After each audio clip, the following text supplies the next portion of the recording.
How are you today? Not a lot of you, but we have a special story this morning.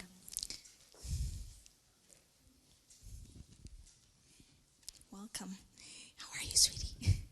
Okay, so today's story is about a girl whose name was Mary, and she lived in England. Do you guys know where England is?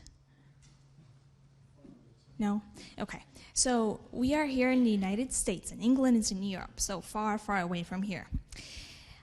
Anyway, and she had, her father and her were living in a lighthouse. Her mom passed away some years ago, and so she didn't have a mom.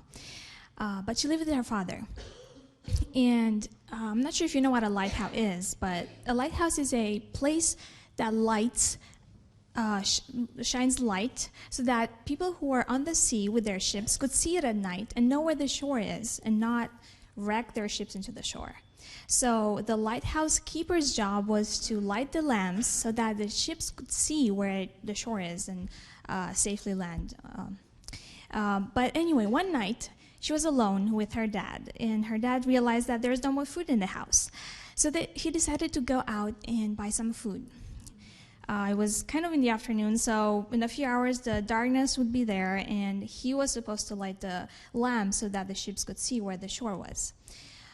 So he told her, Mary, you stay here, and then I'm going to go buy the food and be right back. So he left. Mary was left alone, and she waited for an hour, for 2 hours, 3 hours passed, and her dad was not coming back, and she was wondering what happened. She was beginning to be a bit scared, but she remembered that her mom used to teach her how to pray and told her that whenever she's scared, she should just pray to God, and He will be with her. So in the meantime, after the dad was done buying all the food and he was getting ready to head down to the lighthouse, some of the people that were not as good, they were wreckers. They were called wreckers because they waited for the ships to come and crash into the shore, and instead of going to help the people, they would go and actually steal all the goods that were on the ship. So they were waiting on the shore for this to happen.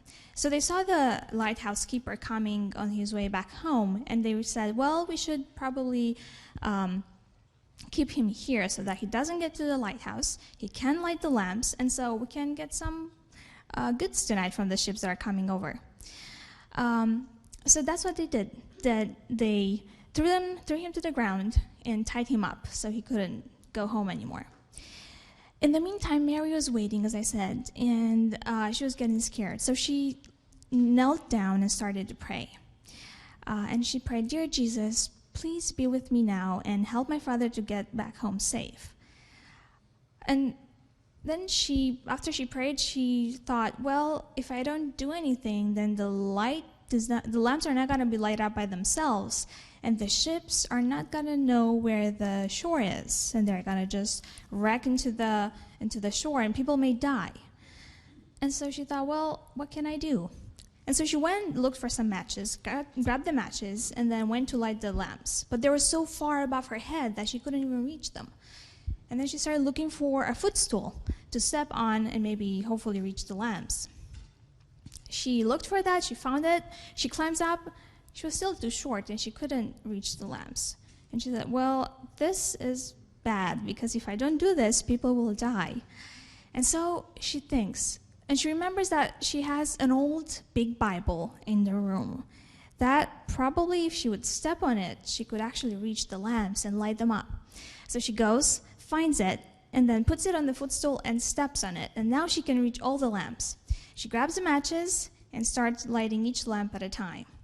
And now the light is actually shining from the lighthouse over the sea, and the ships can see the light from the lighthouse.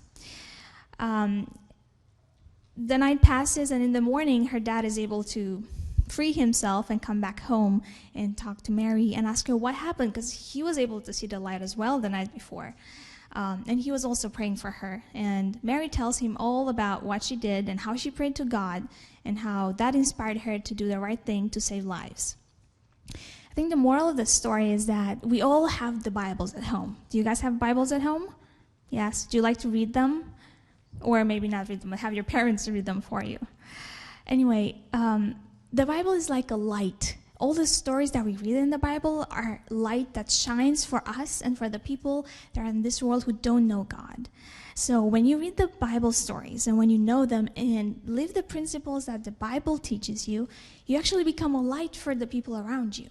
And when they see that light, they can be saved and come back to Jesus. So from now on, every single time your parents come and tell you a story from the Bible or read to you from the Bible, think of it as a light that shines for you and for the people around you who are lost in this world. Okay, thank you for your attention.